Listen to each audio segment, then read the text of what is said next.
Buenas, esta es la ayudantía número 2 de Fundamentos de Economía, que va a estar basada en las clases 4 y 5 según lo que nos mandó el coordinador, pero igual yo le voy a agregar un poco más de materia para el control, así que eso, este es el grupo de WhatsApp para los que no están, que es el grupo en general, yo igual tengo mi grupo por sección, pero este es el grupo en general, voy a dejarlo ahí, 5 segundos, y colocar la grabación, así que eso, antes de, voy a mostrar lo que les dije anteriormente, un poquito. El profe me pidió que le explicara temas relacionados a la ventaja comparativa y absoluta. Y antes de explicar cuál ejercicio, voy a explicar qué son cada uno. Dije un poquito, lo tengo por acá. La ventaja absoluta es que cuando un país tiene ventaja sobre otro, la producción sí puede producirlo con menos recursos de forma más eficiente que otro. O sea que, por ejemplo, si Chile puede producir 10 toneladas de cobre con la misma cantidad de recursos que Perú, solo puede producir 6. O sea que, a ver, que Chile pueda producir más con menos recursos. Esa sería como la ventaja absoluta. Y la ventaja comparativa es similar, pero relacionada al costo-oportunidad. Y así lo voy a dejar. Déjenme explicarlo de mejor manera. Por aquí tengo la PPT de la semana pasada.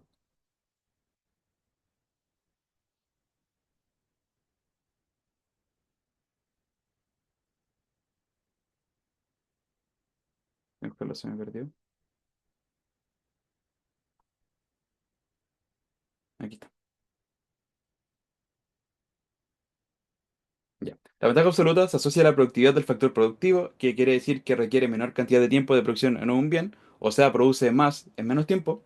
Y la ventaja comparativa se sustenta en el hecho de ser capaz de producir un bien a un menor costo de oportunidad que otro individuo o economía. O sea que, por ejemplo, en la ventaja absoluta yo me demoro 30 minutos en producir 10 kilos de algo, en cambio, otra persona se demora 45 minutos en producir la misma cantidad de ese bien. O sea que yo voy a tener ventaja absoluta en ese producto. ¿Por qué? Porque produzco lo mismo en menos cantidad de tiempo.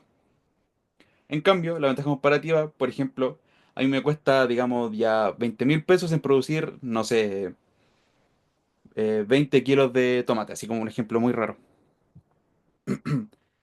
Pero a la otra persona le cuesta 30.000 pesos producir la misma cantidad de kilos de tomate. Eso quiere decir que yo tengo ventaja comparativa porque yo tengo menos costo de oportunidad que la otra persona. No sé si hay alguna duda o consulta con lo que acabo de explicar. Recuerden que tengo el chat abierto. No, no, estoy explicando así como concepto. Porque ahora quiero, el profe pidió que viera ejercicio de este estilo. No te preocupes, si el PPT lo tengo después. Por eso, no sé si hay alguna duda en eso, que es lo que acabo de explicar. Me perdí.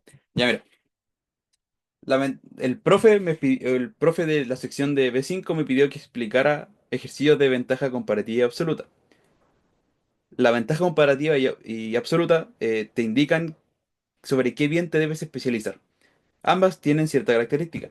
Por ejemplo, la ventaja absoluta se asocia a la productividad del factor productivo. Quiere decir que requiere una menor cantidad de tiempo de producción de un bien. ¿Qué quiere decir eso? Que por ejemplo yo me demoro media hora en, no sé, producir 10 kilos de tomates, por decir algo. Pero ¿qué pasó? Otra persona, por ejemplo, puede ser un ejemplo del chat, Pablo produce la misma cantidad de kilos de tomate en 40 minutos. Eso quiere decir que yo tengo ventaja absoluta. ¿Por qué? Porque me demoro menos en producir la misma cantidad de tomates que Pablo. En cambio, está la ventaja comparativa también. La ventaja comparativa se basa en la forma de producir un bien en base al costo-oportunidad. ¿A qué me refiero con esto? Que, por ejemplo, a mí me cuesta 20 lucas en producir ya 20 kilos de tomate. Así como un ejemplo muy raro. En cambio, a Pablo le cuesta 30 lucas producir la misma cantidad de kilos de tomate. Eso quiere decir que yo tengo menor costo de oportunidad para producir tomates. No sé si ahí se entiende, Amanda.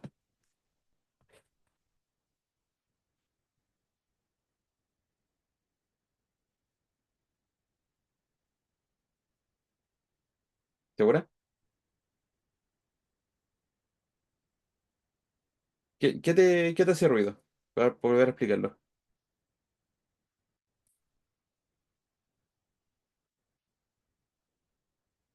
Ya la comparativa.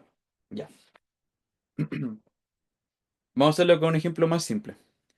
Por ejemplo, a mí me cuesta comerciar 1 kilo de verdura para obtener 4 kilos de carne, por decir algo. Me cuesta menos, o sea, me cuesta cierta cantidad para obtener otra cantidad de otro bien. En cambio, a Pablo le cuesta 2 kilos de verduras obtener 4 kilos de carne. Entonces yo pierdo menos kilos de verduras que Pablo para obtener la misma cantidad de kilos de carne. Está basado en el costo de oportunidad. ¿Cuánto tengo que perder para poder obtener más de otro bien?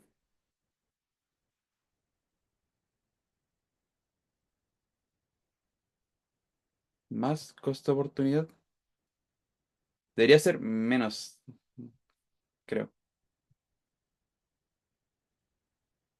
Pierdo menos para obtener más, a eso me refiero.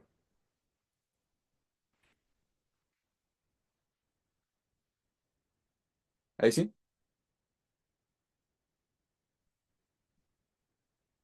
No sé si quedó más claro. Sí, porque si tenéis menos corta oportunidad, claramente te va a costar menos eh, renunciar menos de algo para obtener más del otro. Por ejemplo, en el ejemplo que te di de la carne, a mí para producir más de un bien, tengo que renunciar a menos del otro. En cambio, Pablo tendría que renunciar a más del otro por tener la misma cantidad de ese bien. Por ejemplo, ya aquí en el mismo Excel, para producir 4 kilos de carne, yo necesito renunciar a 1 kilo de verdura, ¿cierto? Pero cambio a Pablo, para los 4 kilos de carne, necesita 2 kilos de verdura. Entonces, ¿qué pasa? Yo para poder aumentar, por ejemplo, de 1 a 8, o sea, de 4 a 8, yo necesitaría utilizar 2 kilos de verdura. En cambio, Pablo, para las mismas cantidades de carne, necesitaría 4 kilos de verdura. Ahí se entiende, ¿cierto? Ya, vale. Ya, perfecto. Entonces, aquí, por ejemplo, yo como les dije, le pedí a GPT este ejercicio, porque no pillé. Igual me lo entregó súper bien. Dice, determina quién tiene ventaja absoluta en producción de trigos y maíz. ¿Quién debería especializarse en qué bien? Entonces, por ejemplo, aquí te dice que la persona A produce eh, en 30 minutos produce 1 kilo de trigo y en 10 minutos produce 1 kilo de maíz. En cambio, la persona B produce 20 kilos, o sea, en 20 minutos 1 kilo de trigo y en 15 minutos 1 kilo de maíz. Entonces, claro, ¿quién produce menos? ¿Quién se demora menos en producir 1 kilo de trigo? ¿La persona A o la persona B?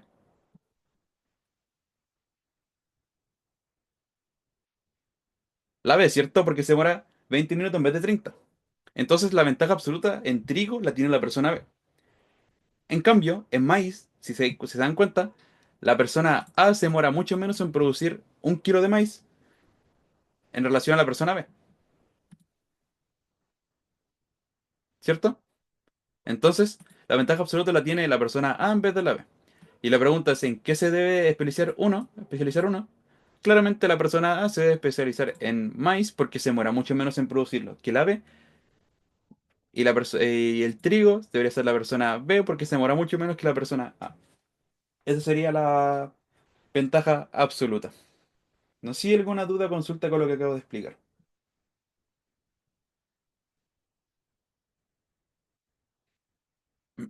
Ya, todo bien, perfecto.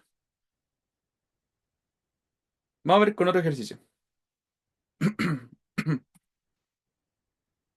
Ya. Ahora hablamos de la ventaja comparativa. Déjenme un poquito. Tira esto para acá. Ya. Calcula los costos de oportunidad de producir pescado y verduras para cada persona. ¿Quién tiene ventaja comparativa en qué producto? Entonces, en este caso, Ventaja comparativa. Déjeme buscar la explicación que la tengo por acá. Ya. Entonces, por ejemplo, yo tengo dos individuos, Pedro y Marta. 1 kilo de pescado en 12 minutos. Marta 18 minutos para 1 kilo de pescado y así sucesivamente. Entonces, si por ejemplo, ¿cuánto tengo que sacrificar yo para producir tanto del otro? En este caso, como se puede ver, por ejemplo, para el pescado, yo para poder obtener cuánto de pescado, o sea, cuánta verdura debo sacrificar para el pescado, yo únicamente lo que voy a hacer es dividir la cantidad de pescado, el tiempo de pescado en minutos con las verduras. O sea, que si por ejemplo, igual se puede ver tema como de, de relación, no me acuerdo cómo se llama este tipo de ejercicio matemático, que era como 2:1, que cuestión así. No me acuerdo cómo se llama. Pero se puede ver de la siguiente forma igual. Yo para saber cuánto me cuesta un pescado, debo dividir la cantidad de pescados en la cantidad de verduras. Entonces, divido 2 en 6 y me da que el costo de oportunidad para producir pescado son de 2 kilos de verdura. En cambio, para Marta, divido el 18 en 6 que es 3, es uno más. Y ahora, para ver el costo de oportunidad de las verduras, es la división inversa. En vez de 12 en 6 es 6 en 12. Y claramente es un medio o 0,5 kilos de pescado para Pedro y para Marta 0,33, ¿cierto? Ya. Ahora la pregunta, o sea, igual ahí está la respuesta. ¿Qué ventaja comparativa tiene cada uno? ¿Quién debe especializarse en verduras o pescado? ¿Y por qué?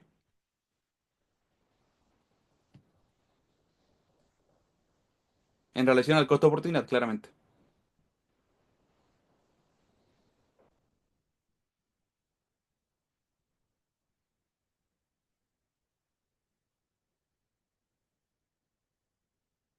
Claro, le cuesta menos producirlo, ¿cierto?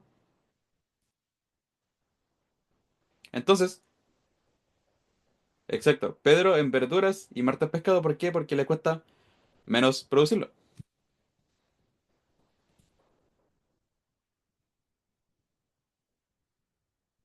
Si hay alguna, voy a dejar este ejercicio como el último, poder pasar a la materia del control. Aunque este igual le entraría en el control, entre comillas, pero está más enfocado en la lectura. Así que no sé si hay alguna duda, consulta con esto.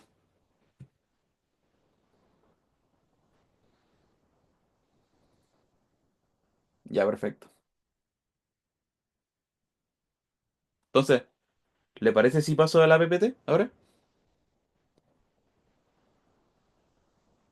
A ver, Gruz me dice, no sé si, no sé, no sé, no es al revés. Veamos bien. Onda, el 2 dividido 6. A ver, dame un segundito.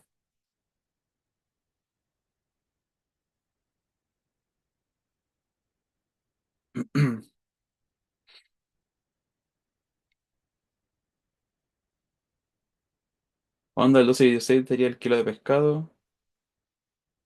Debería ser, a ver, quizá me equivoqué.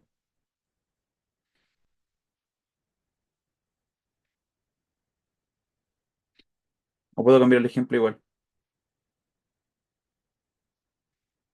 Déjame ver, espera, quizá me equivoqué. A lo que me refiero es que el 12 lo pasas dividiendo por el 6 y Ujú, por 1 kilo de pescado pierdes 0,5 kilos de fruta, de verdura. Y tiene sentido, porque es ujú. la mitad. Ah, vale. Vale, vale. Pues sí, está bien, está bien. Pero eso es lo que dijo el compañero. No sé si hay alguna duda o consulta.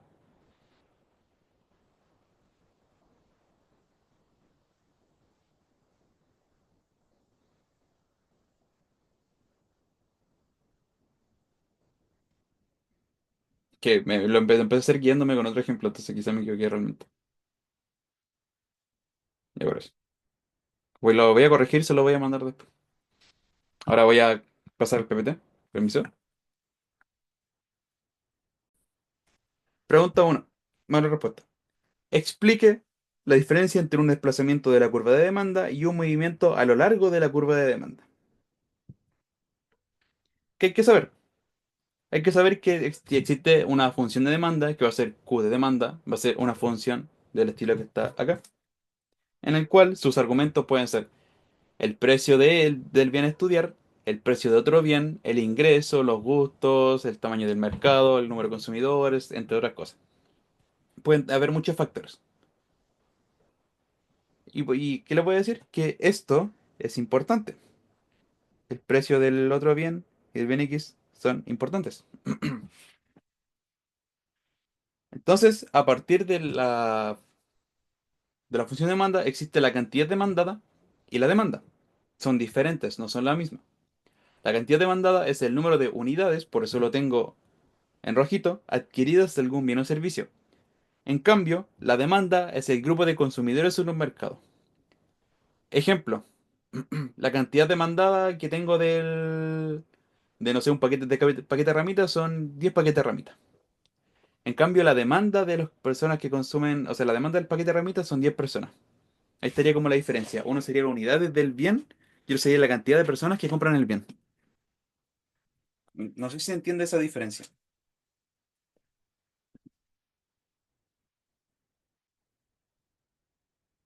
Si Amanda, luego le voy a mandar la PPT, no se preocupen. Te tengo que mandar la primera también. Ya. No sé si se entiende la diferencia entre demanda y cantidad demandada. Una es la cantidad del Y bien y otra es el grupo de consumidores de ese bien. una duda, Ujú. entonces, por ejemplo, cuando baja el precio de uno, lo correcto es decir, o sea, de un producto, lo correcto es decir que aumenta la demanda o la cantidad demandada. Baja la cantidad no, aumenta la cantidad demandada de ese bien si es que baja el precio y la demanda de otro bien baja. Perfecto, gracias. No hay de qué. Ya. Entonces, el aumento a lo largo de la curva es respuesta al cambio del precio del bien que se está estudiando, estando las demás variables constantes. ¿A qué me refiero? Que, por ejemplo, si yo estoy hablando de las ramitas, nuevamente tomando el mismo ejemplo anterior, si sube el precio, va a bajar la cantidad demandada. ¿Se dan cuenta? Sube el precio, hacia arriba, la cantidad demandada baja. En cambio, si yo bajo el precio, la cantidad demandada sube. Repito, porque esto es importante. Si el, si ya estamos hablando del cambio en el precio al bien estudiar, se mueve a lo largo de la curva. No se mueve la curva, la curva se mueve a lo largo de la curva. En este caso es una recta, pero se entiende.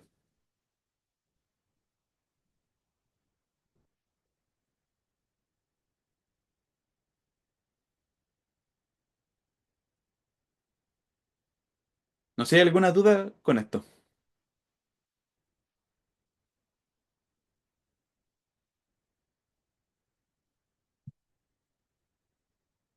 Ya, todo bien. Ahí Pat Benjamin dice que está todo bien. Ya. Ahorita aquí me dice, únicamente si cambia el precio del bien a estudiar. Ahora el desplazamiento de la curva. Ocurre cuando algún determinante distinto al precio del bien cambia. Por ejemplo, como les dije, ya tengo las ramitas de queso y las ramitas de y las ramitas de clásicas, las saladas. Si por ejemplo baja el precio de las ramitas de queso, la cantidad demandada de las ramitas de queso va a subir, pero la demanda de las ramitas clásicas va a bajar. ¿Por qué? Porque cambió el precio de otro bien y el precio de otro bien es factor de la función de demanda del bien que quiero estudiar. Como les dije acá, digamos que el precio lo que quiero estudiar es las ramitas por aquí, saladas, ¿cierto? Entonces tengo el precio de las ramitas, el precio de las ramitas de queso, los ingresos y todo esto. Entonces, de nuevo, argumentando con lo que dije anteriormente, si baja el precio de las ramitas saladas, aumenta la cantidad demandada de las ramitas saladas.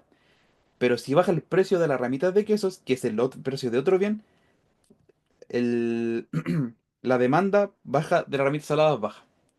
O sea, que la curva de las ramitas saladas, a raíz del cambio del precio de las ramitas de quesos, va a cambiar. Entonces, si el precio de las ramitas de queso baja, ¿qué pasa con las ramitas saladas? ¿Qué pasa con la curva de demanda de las ramitas saladas?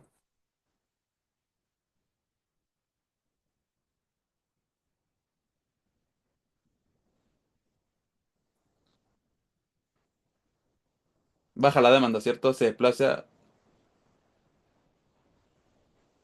a la derecha, Pablo.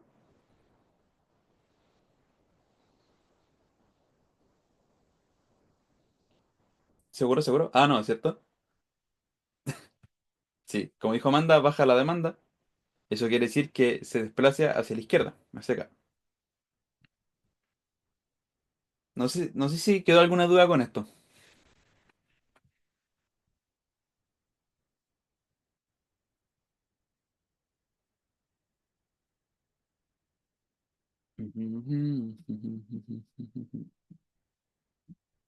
Ya, todo clarito. Bueno. Entonces, ahí está literalmente la pregunta, la acabamos de responder con los ejemplos. ¿Por qué? Porque dice, explica la diferencia entre un desplazamiento de la curva de demanda y un movimiento a lo largo de la curva de demanda. Y claramente la acabo de explicar con el ejemplo de las ramitas. Ahora, lo mismo, pero con el de la oferta. Explica la diferencia entre desplazamiento de la curva de oferta y un movimiento a lo largo de la curva de oferta. ¿Qué hay que saber? Claramente que la función de oferta es similar a la función de demanda. Tenemos la cantidad ofrecida del bien, el precio del bien a estudiar, el precio de otros bienes, los factores productivos, tecnología, número de empresas del mercado y muchas más cosas. Pueden haber muchos factores que pueden ser involucrados en la cantidad demandada o demanda de un bien. Por eso es difícil como meter un producto nuevo al mercado o entrar a un mercado con un producto ya existente, porque hay muchos factores. La cantidad ofrecida, al igual que la cantidad demandada, es el número de unidades vendidas de algún bien o servicio. Y la oferta, al igual que la demanda, es el grupo de vendedores en un mercado. Por ejemplo, ya yo soy un dueño de una tienda y yo le logro vender 10 paquetes de ramitas en el día. Entonces, la cantidad ofrecida que yo obtuve o que yo logré dar son 10 paquetes de ramitas. En cambio, la oferta es el grupo de vendedores en un mercado.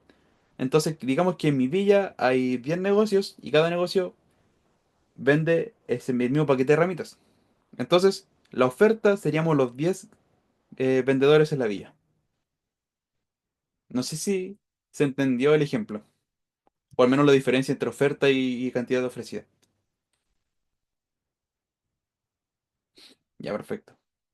Entonces, si hablamos de oferta, o sea, si hablamos de demanda, es cantidad demandada y demanda. O sea, es unidades, unidades consumidas o consumidores. En cambio, si es oferta, es unidades vendidas o vendedores. Entonces, movimiento largo de la curva. El movimiento largo de la curva de oferta como respuesta a un cambio en el precio, estando las demás variables constantes. O sea, si por ejemplo aumenta el precio de las ramitas de quesos, yo voy a poder ofrecer más. ¿Por qué? Porque voy a obtener más dinero y voy a poder comprar más ramitas a mi proveedor para poder vender más. Entonces, por eso el, el crecimiento del precio de la cantidad ofrecida es simultáneo. Por lo mismo. Porque si el precio, por ejemplo, lo tengo en P1 y yo aumento el precio a P2, mi cantidad demandada de Q1 va a aumentar a Q2. ¿Por qué? Porque voy a poder ofrecer más gracias a que voy a poder comprar más del bien que quiero vender.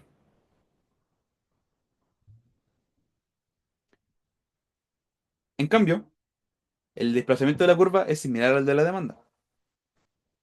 Ocurre cuando algún determinante distinto al precio del bien cambia. O sea que si, por ejemplo, yo vendo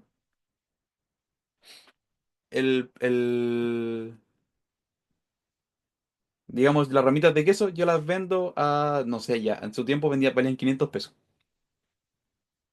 Y las ramitas saladas, otro vendedor las vende a 400.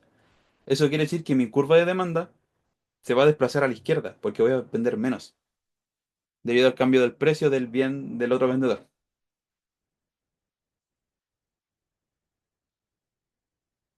No sé si hay alguna duda o consulta con lo que acabo de explicar.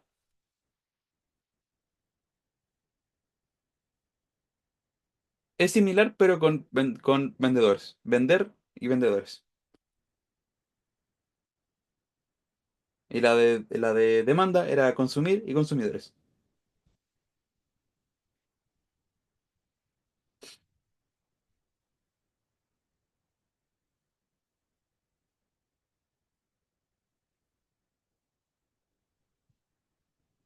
Pero yo estoy hablando del precio de las ramitas de saladas. Otro vendedor vendía las ramitas de saladas. Yo vendo las ramitas de queso.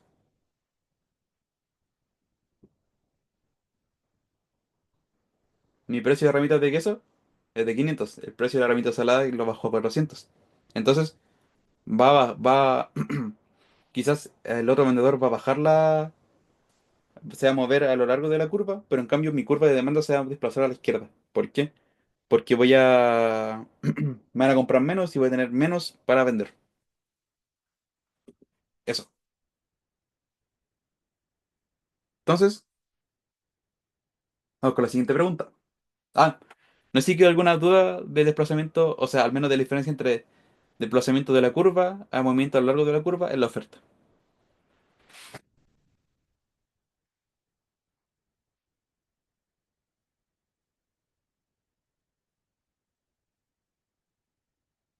Tu.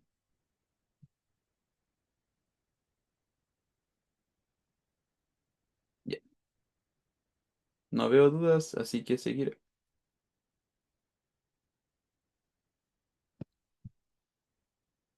Pregunta 3. El precio de los pasajes en un bus aumenta para Semana Santa y los consumidores viajan más. Un analista económico en televisión indica lo siguiente. Esto demuestra que los pasajes en un bus son un bien Giffen, comenta la afirmación del analista. Entonces, nos vamos a ahora meter en otro tema, que va a ser los tipos de bienes. Bienes normales, inferiores, superiores, eh, bienes complementarios, sustitutos, etcétera. Los tipos de bienes, en caso de que aumente la renta. Un bien normal va a aumentar la demanda de este bien si aumenta la renta. Por ejemplo, alimentos o ropa costosa. Entonces, por ejemplo, si, digamos, ahí te puse como ejemplo una Jordan, que me gustaban en su momento, ahora no me gustan. Ya estos tienen cierto precio. Ahora, ¿qué pasa si, por ejemplo, aumenta el sueldo? Más gente va a querer comprarla y va a poder tener poder adquisitivo para poder comprarla. Entonces, el bien normal o va a aumentar la demanda del bien si es que aumenta la renta. En cambio, un bien inferior va a disminuir la demanda de ese bien. ¿Por qué? Porque va a aumentar la renta. La gente va a preferir comprar, no sé, comer en restaurantes, cosas así, en vez de elegir comida rápida. No sé si entiende los dos ejemplos.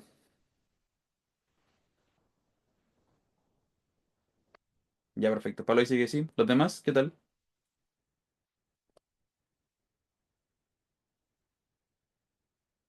Ya, perfecto. Buenísimo. Bien neutro. Son aquellos que, ante un incremento del ingreso, la demanda permanece constante.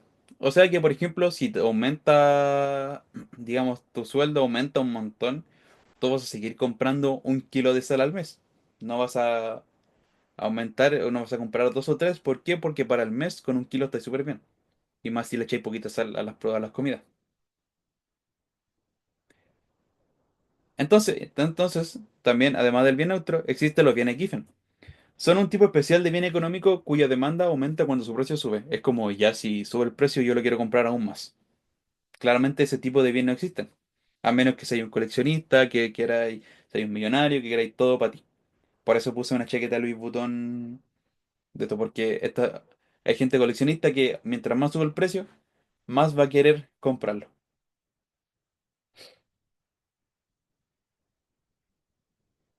No sé si hay alguna duda o consulta con estas cosas. Así como, pero él, así como, este es un ejemplo. Igual en la vida real no existe los bienes Giffen. porque es como que irrumpe con el pensamiento de un pensamiento racional de una persona y la ley de demanda.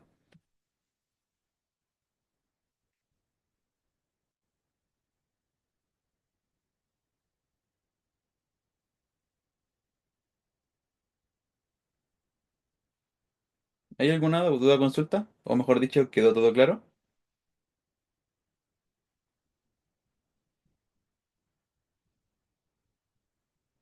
Está todo claro. Buenísimo. Me alegro mucho.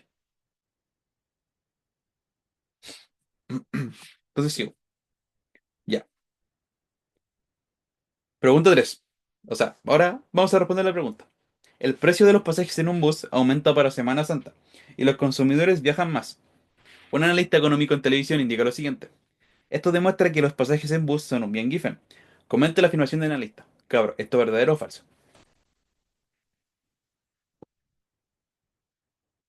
Falso. ¿Por qué, Sofía? ¿Por qué, Pablo?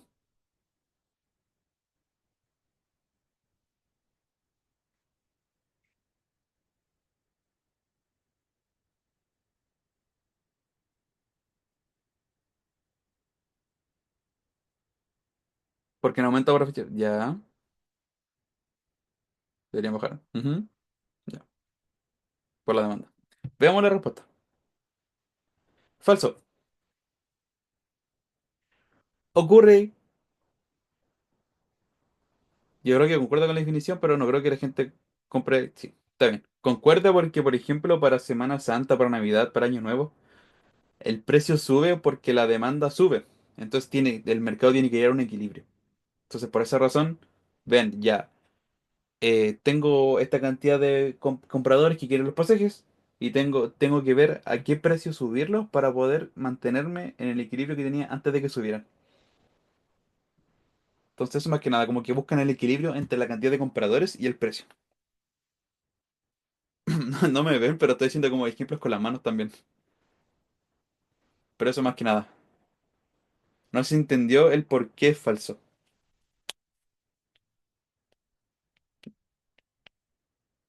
Perfecto. Amanda, yo he dicho, yo creo que concuerdo con la definición, pero no creo que la gente lo compre porque el precio sube. Es eso, más que nada. Acuérdense que para un comente eh, tienen que responder de la siguiente forma. Al menos como la forma más óptima que en su tiempo el Crotiano lo explicó. Exponer si es verdadero o falso, explicar la materia respecto a lo que se está afirmando o diciendo falsamente, y después argumentar el por qué según tú es verdadero o falso. Son como tres pasos simples.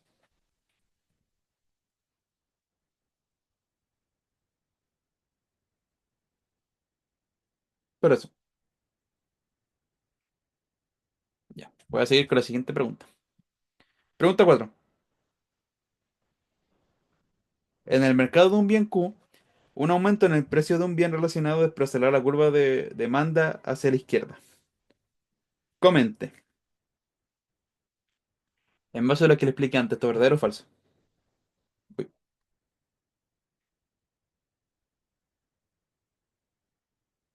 ya, Amanda dice falso, Sofía dice verdadero. Esto está asociado a la materia anterior que expliqué recién. Ahí ya dudo. Exacto. Pero ¿qué pasa? Tenemos que ver si es sustituto o complementario.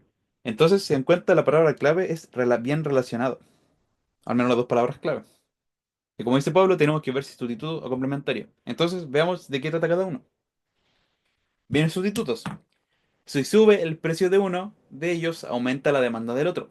Los bienes sustitutos cumplen la misma función que en el bien, que el bien en estudio. O sea que, por ejemplo, sube el precio de las bebidas, como es un bien sustituto, el jugo, va a aumentar la demanda del otro. Va a haber más gente que quiere comprar jugo que bebida por el hecho de que subió el precio de la bebida. En cambio, si por ejemplo sube el precio del jugo, va a haber más gente que quiera comprar bebida que jugo porque el jugo va a estar más caro que la bebida. No sé si se entiende este ejemplo.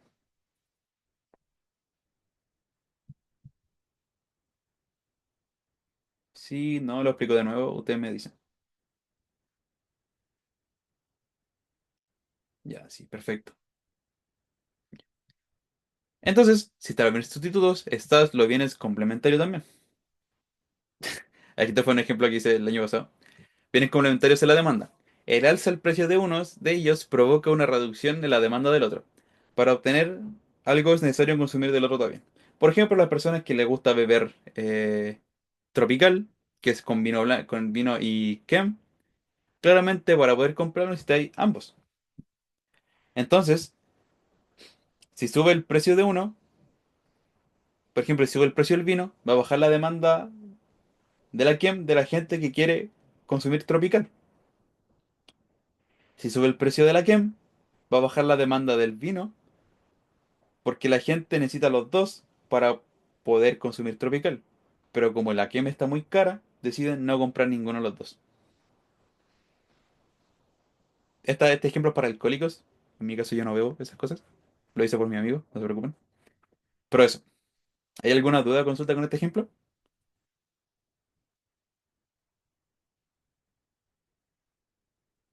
¿Quedó claro? Ya, perfecto. No me tachen de alcohólico, por favor.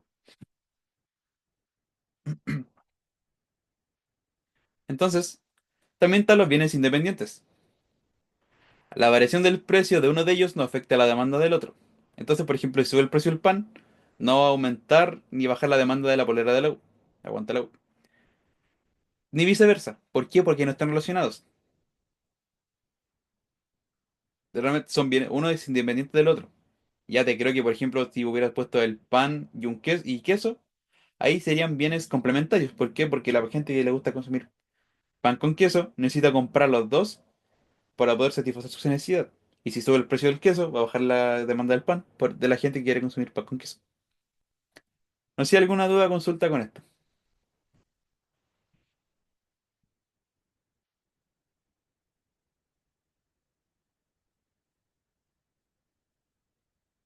¿Quedó claro? Perfecto. Ya. Entonces, voy a seguir. Ya. Entonces, el mercado de un bien Q, un aumento en el precio de un bien relacionado desplaza la curva de demanda a la izquierda. ¿Esto es verdadero o falso, gente?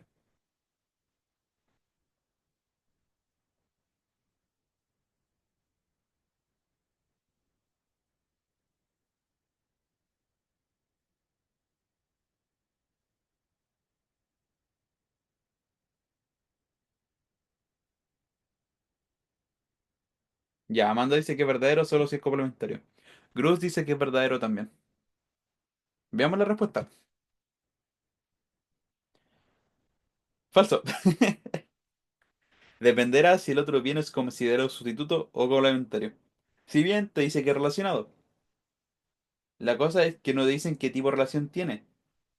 Si por ejemplo se consume junto con el otro bien o si consume por separado. Lo malo de los comentes es que son a veces ambiguos y una simple palabra te puede cagar todo el desarrollo en sí. ¿Por qué? Porque podéis tener como ejemplo, esto ocurre cuando o esto siempre ocurre cuando, y ese siempre te puede joder el comente. Así que hay que tener ojo, hay que saberse la materia un 80% o al revés y al derecho, depende de lo que ustedes estimen conveniente. Igual este último semestre los comentarios no han estado tan ambiguos, así que quizás no tengan problema ustedes, como me pasó a mí. Por eso, no sé si hay alguna duda o consulta el por qué es falso.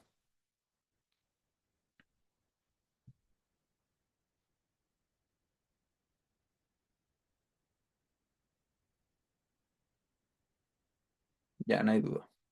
Pablo no tiene dudas, los demás,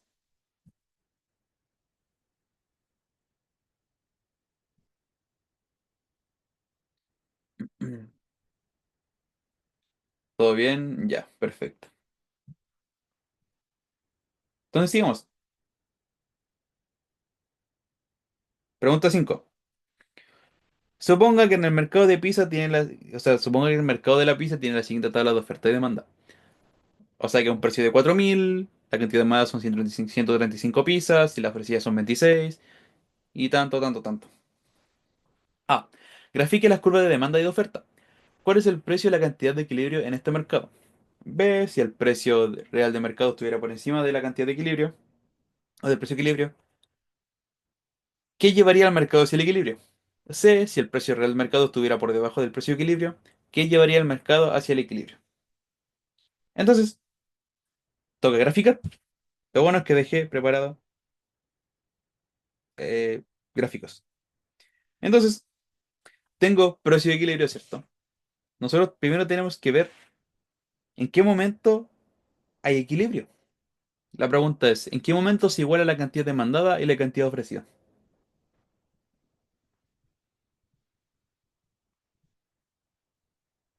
En 6.000 y en 81, ¿cierto? Ya, perfecto. Entonces, yo voy a hacer lo siguiente. Voy a asumir que esto parte en el 00. No siempre parte así. Y voy a tirar dos líneas. Esta va a ser, ¿cómo decirlo? Esta va a ser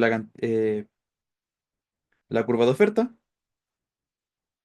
y esta va a ser nuestra curva de demanda. Entonces, en este punto donde chocan ambas curvas va a ser la cantidad de equilibrio o el equilibrio del mercado. Como ustedes me dijeron, eran 81 en cantidad ofrecida y demandada y en precio era 6.000. Entonces, que me pedían el A, grafique la curva de oferta y demanda, ya, ahí está listo. Entonces, por ejemplo, aquí yo, por ejemplo, puedo tener los 4.000, voy a tener cierta cantidad y otra cierta cantidad y así sucesivamente. Aquí 5.000 también, y así. De hecho, esta materia se va a volver a ver por ahí en la recta final del semestre. ¿Por qué? Porque se ve mercado, se ve competencia perfecta, se ve precio máximo, precio mínimo, equilibrio, subsidio, impuesto, arancel, importación, exportación, después de monopolio, que sea similar y cosas así. Un spoiler pequeño.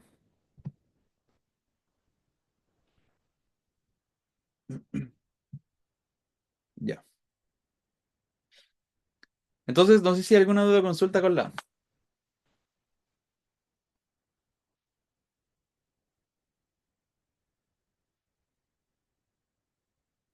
Ya, perfecto.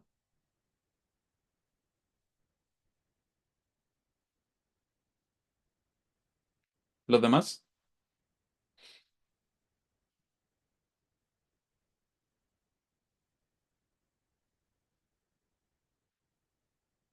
¿Todo bien? Gracias. Ya, ninguna, perfecto. Entonces, sigamos. La B. Si el precio real del mercado estuviera por encima del precio de equilibrio, ¿qué llevaría el mercado hacia el equilibrio? Entonces, nosotros graficamos nuevamente y digamos que tenemos el equilibrio, ¿cierto? Esta es la cantidad, o sea, la demanda, oferta, esta es la demanda, y nuestro precio va a estar acá, está sobre el equilibrio. ¿Qué tengo que hacer yo para volver a llegar al equilibrio?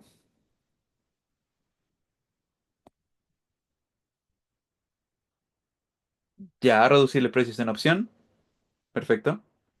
O sea, bajar el precio sería como mover la curva de oferta a la izquierda, ¿cierto?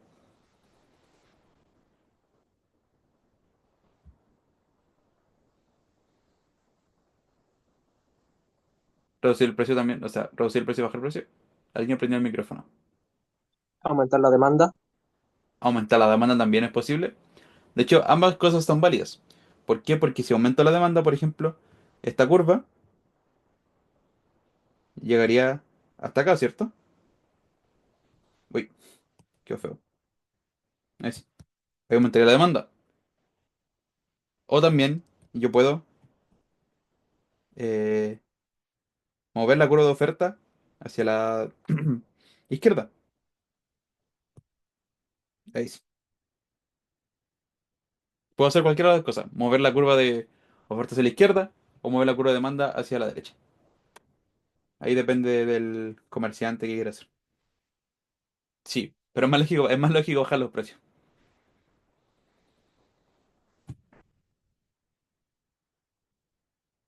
Eso. No sé si hay alguna duda, consulta con esto.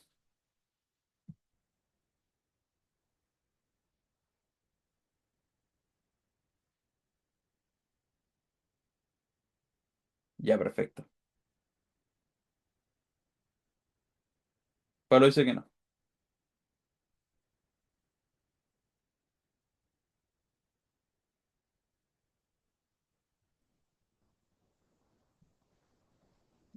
Entonces, tenemos lista la B. La C es similar. Si el precio real de mercado estuviera por debajo del precio de equilibrio, ¿qué llevaría el mercado hacia el equilibrio? O sea que si el precio está abajo,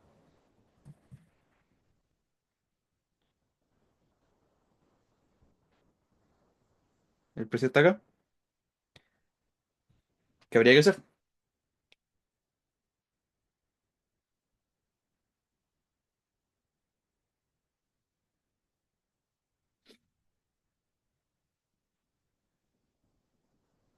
Subir los precios. Aquí no podemos a apoyar del comente que vimos anteriormente, que es el de los pasajes. Ah, está, se me olvidó. Aquí está. ¿Se dan cuenta? Hay aumento en la demanda.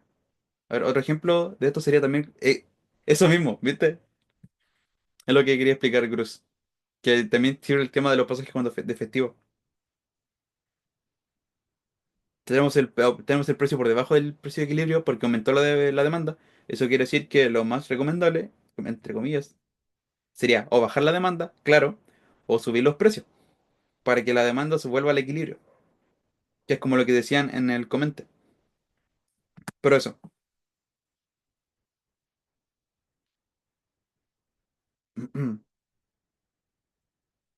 ¿alguna duda o consulta con esta?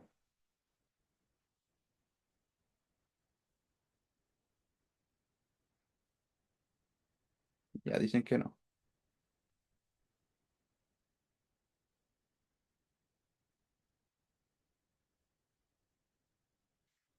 Ya.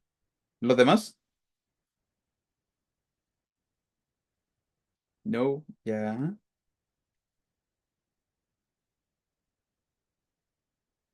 ya perfecto. Entonces, voy a decir, ahora ya pasamos a la materia que estaba destinada para la ayudantía, pero voy a agregarle un poco más. Y ya si por ejemplo el profe la siguiente ayudantía, porque ojo, la semana del control no va a haber ayudantía.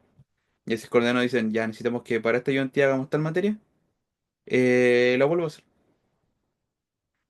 Ayudantía 3 es que el semestre pasado mezclaron la ayudantía 2 y 3, por eso las hice juntas. Pregunta uno. Un aumento del nivel general de precios siempre incrementa el PIB de la economía, el PIB nominal de la economía. Comente.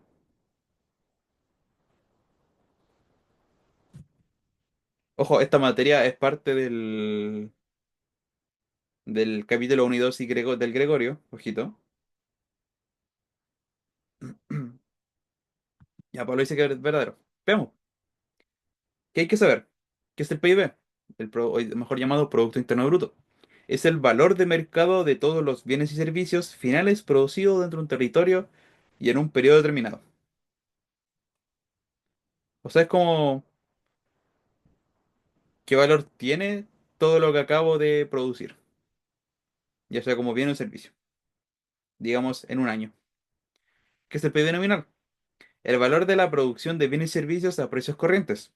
Mide la evolución de producción y precios de bienes y servicios. Aquí, por ejemplo, tenemos la fórmula del PIB nominal, que tenemos Y, que es como el valor en sí. En el periodo T tenemos la sumatoria de I igual 0 hasta N, o sea, del bien I, o sea, el precio del bien I y la cantidad del bien I en el periodo T. Aquí, por ejemplo, T puede ser, no sé, digamos en el año 2000, 2000 y 2000. Entonces sería como el PB nominal en el año 2000 va a ser el precio del bien cero por la cantidad del mismo bien y así sucesivamente va a ir sumando. Va sumando, sumando, sumando y sumando. Entonces, la pregunta verdadera o falsa. Un aumento en el general del precio siempre incrementa el PIB nominal. de la economía. Comente. Con todo lo que explique, ¿es verdadero o falso?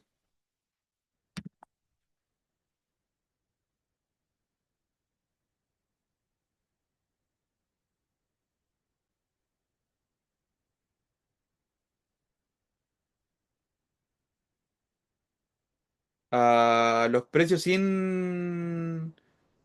O sea, precios corrientes se refieren a que son precios sin alguna alteración. Ya sea alteración por inflación, a menos que queráis obtener el PBI real, que el PBI real cambia el precio de todo y cosas así. Ya. Pablo dice que es verdadero. Vamos. Ah, uy, uy. Respuesta. Falso.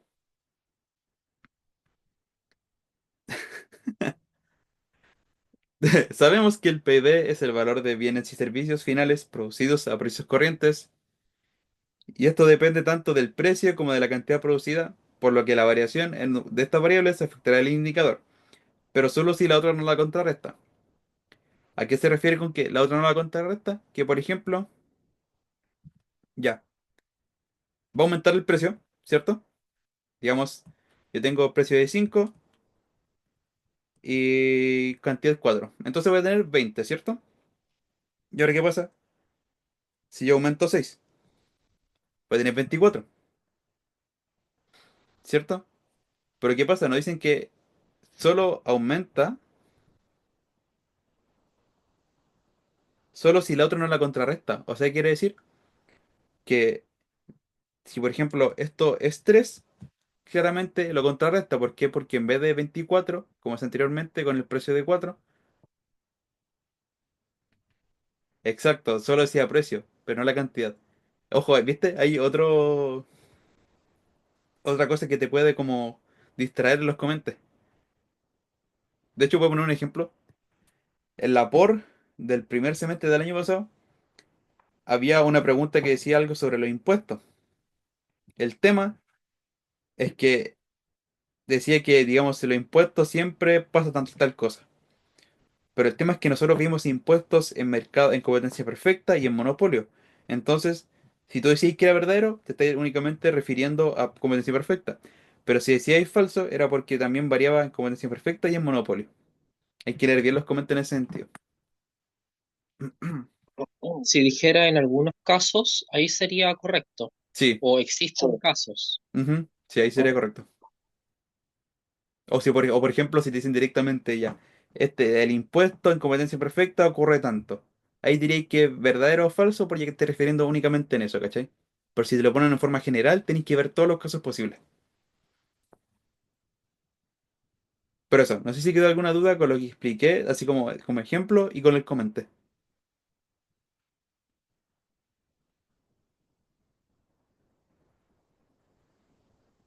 Ya, todo claro. Buenísimo. Ya. Voy a seguir entonces. Respuesta, de nuevo, falso. Sabemos que el PIB es el valor de bienes y servicios finales producidos a precios corrientes, y de este depende tanto del precio como la cantidad producida, por lo que la variación en una de estas variables afectará en el indicador solo si la otra no la contrarresta. O sea que si sube el precio, está bien. Pero ¿qué pasa si sube el precio y baja la cantidad? Si contrarresta el PIB nominal, cagó. Y así sucesivamente. Pregunta 2. Si el número de personas desempleadas disminuye, es evidente que la tasa de desempleo debe disminuir. Comenta.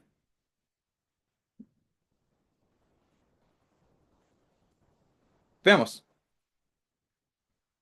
¿Qué hay que saber? Nosotros, más o menos, creo que, no sé si ya lo vieron. ¿Lo vieron esto en clase? Que eso es como la clase 7, 8. Hoy ya, perfecto. Entonces, tenemos este diagrama, donde la población total se va a dividir en población en edad para trabajar y en población que no está en edad para trabajar. La población, o sea, claramente la población que no está en edad para trabajar serían como aquí en Chile, ponte tú de los 16 para abajo.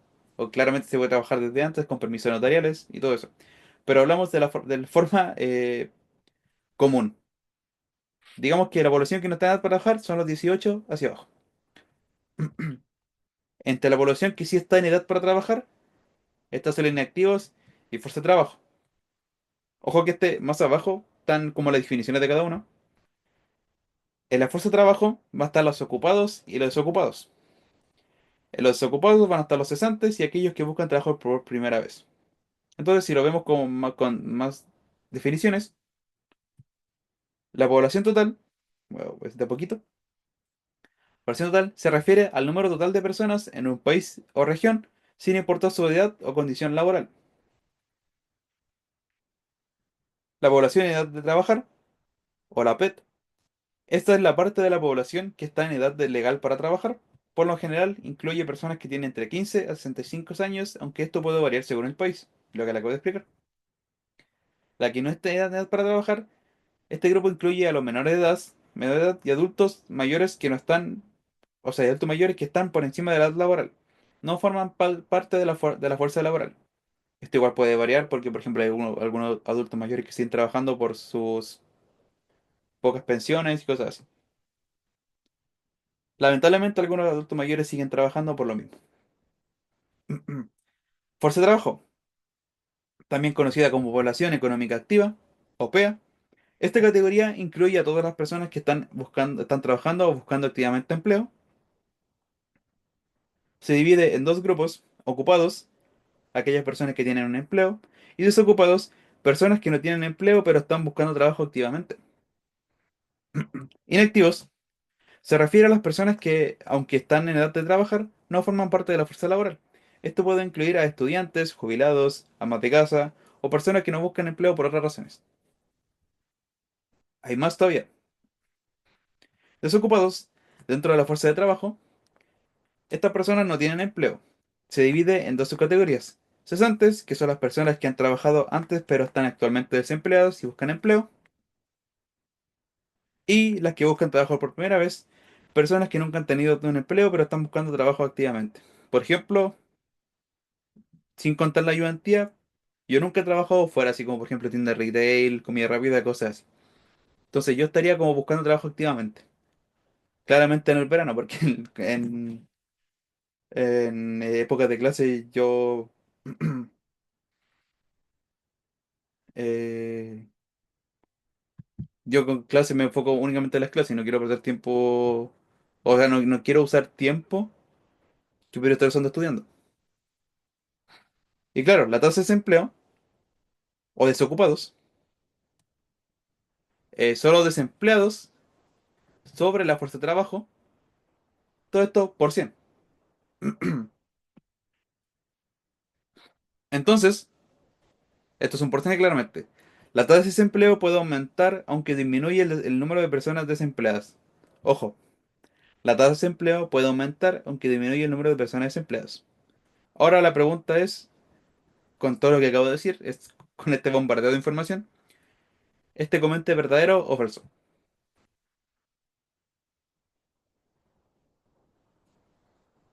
Falso. ¿Por qué?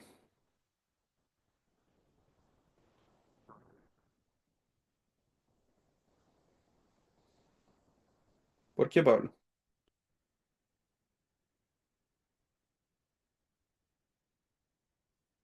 Puede que gente desocupada se haga inactiva, ya. ¿Alguna otra persona quiere decir algo? ¿Argumentar a favor o en contra de Pablo?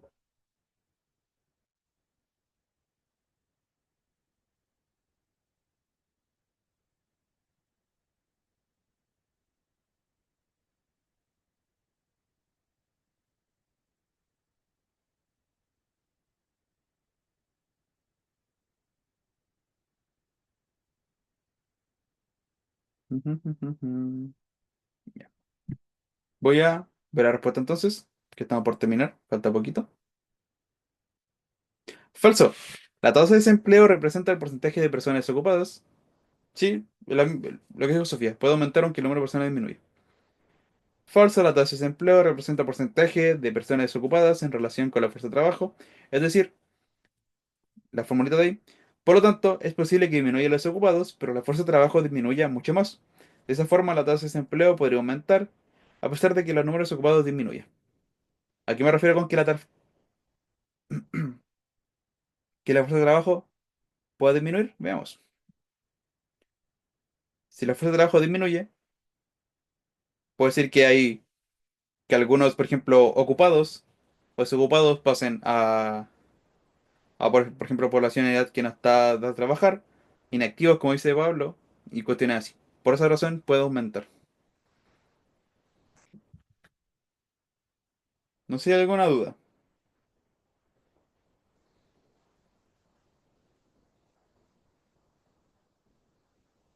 ¿Todo bien? Ya, perfecto.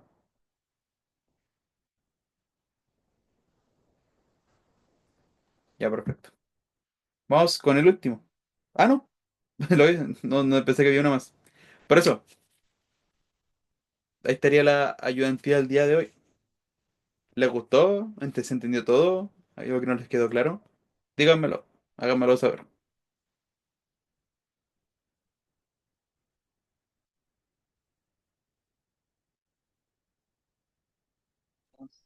El último punto no lo escuché, el sub me sacó. Ya, dale, te lo explico de nuevo. Resulta que yo expliqué el tema de los desocupados y la tasa de empleo, ¿cierto? Y él comenté, decía que si el número de personas desempleadas disminuye, es evidente que la tasa de desempleo debe disminuir. Resulta que esto es falso, porque por ejemplo, ya, mi número de desocupados disminuye. Pero ¿qué pasa? El número de ocupados o desocupados también, puede, o sea, la fuerza de trabajo puede disminuir porque la fuerza de trabajo incluye todo este grupo. Y puede ser que este grupo pase a ser inactivos o pase a ser población que no está en edad para trabajar. Por lo que si la fuerza de trabajo disminuye más de lo que disminuye la tasa de desocupados, la tasa de desempleo aumenta mucho más. Eso era. Y aquí está la explicación. Dice, falso, la tasa de empleo representa el porcentaje de personas desocupadas en relación con la fuerza de trabajo, es decir, la formulita desempleados o desocupados sobre la fuerza de trabajo por 100, por lo que llega a ser un porcentaje. Por lo tanto, es posible que disminuyan los desocupados, pero la fuerza de trabajo disminuya mucho más. De esta forma, la tasa de desempleo podría aumentar a pesar de que el número de desocupados disminuya. Eso sería como la respuesta formal. No sé si entendió, Rafa.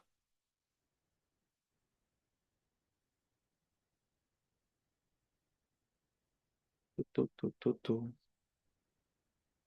Eso. ¿Alguna duda, consulta de todo?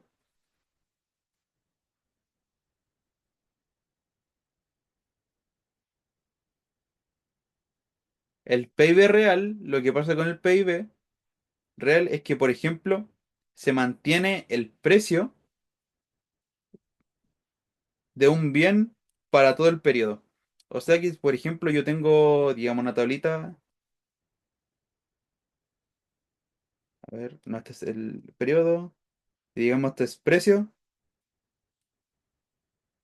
cantidad, precio, cantidad.